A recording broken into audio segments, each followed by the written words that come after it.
I told my husband that I needed space and that I would be going on a trip with my friends.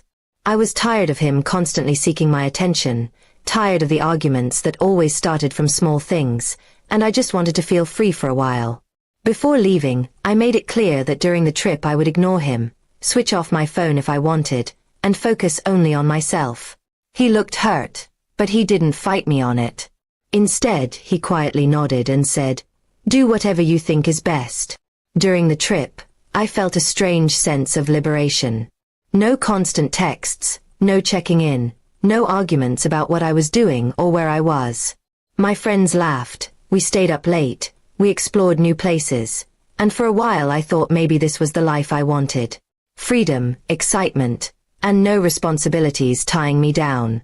I posted pictures online, shared stories of my adventures, and didn't once wonder how he felt.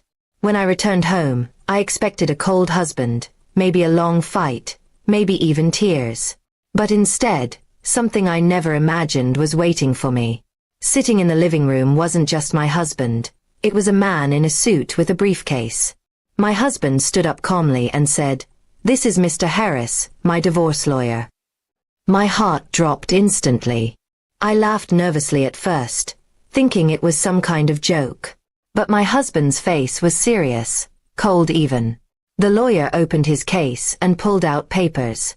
"We've already prepared the documents," he said. "Your husband would like to proceed with divorce." I felt dizzy. It was like the walls were closing in on me. I tried to speak, but my husband stopped me. He said, "When you told me you'd ignore me, I realized I've been ignored for years. You didn't just ignore me during this trip. You've been ignoring my needs, my feelings, and our marriage for a long time. I won't fight for someone who doesn't even want to see me." His words hit me harder than anything else ever had. I tried to explain that I only needed space, that I didn't mean to hurt him so deeply. I said I thought he'd wait, that he'd understand. But he shook his head. "Marriage isn't about pushing each other away," he said. "It's about choosing each other, every single day. And you chose not to." Tears filled my eyes as I remembered all the moments when he tried to reach out, the little things he did to show me he cared. I remembered brushing him off, telling him I was busy, telling him I needed space, telling him he was too much.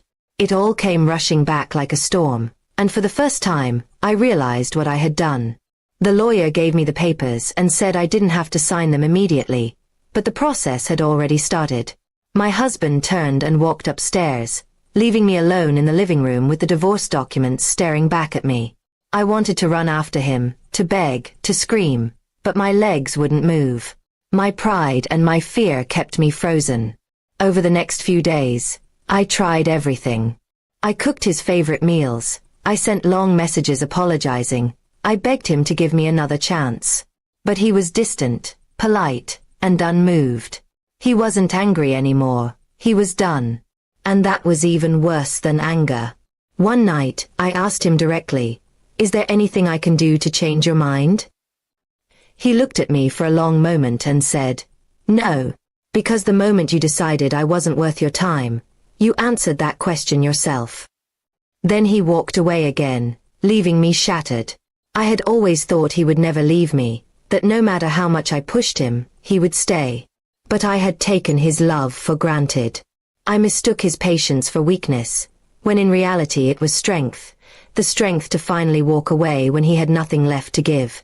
The day the divorce was finalized, I signed the papers with trembling hands. He didn't even stay in the room while I signed. The lawyer shook my hand and left. The house felt colder than ever, and for the first time in years, I felt truly alone. Weeks passed, and life went on, but I couldn't escape the emptiness. My friends who had been so eager to travel and party moved on with their lives, while I was left staring at the ruins of mine. I realized that freedom without love meant nothing, that excitement fades but the loss of someone who truly cared for you cuts forever. My husband eventually moved out, starting fresh somewhere new. I never saw him again, except once from a distance, walking with someone else, looking happier than he had ever looked with me. That was the moment I knew I had lost him forever. Not because of betrayal, not because of someone else, but because of my own choices. And so, the trip that was meant to give me freedom instead gave me the harshest lesson of my life. Love isn't about ignoring someone when it's convenient. It's about showing up, even when you don't feel like it. I learned that too late. By the time I came home, love had already left me behind.